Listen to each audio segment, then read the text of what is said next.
खुलुमबाय। दिनै 11 जुन 2025 गिबियावनो गोजोन फुंबिलिनि गाहाम हामलायनायखौ बयनिसिमबो जासिहरनाय थाबाय।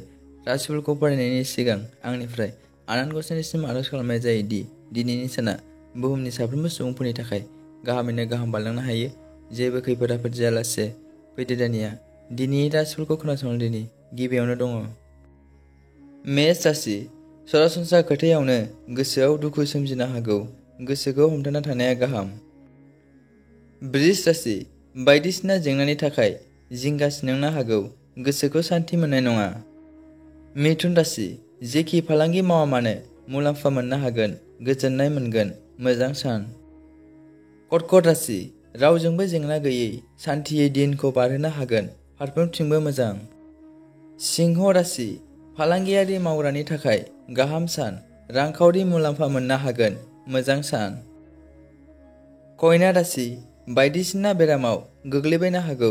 देहाफोरखौ सांग्राङै लाखिनाया मोजां।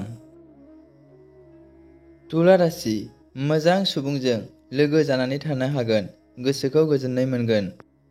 वृश्चिक राशि। सोरखौबाफोर गोसोआव नांनाय बाथ्रा बुंनो हागौ।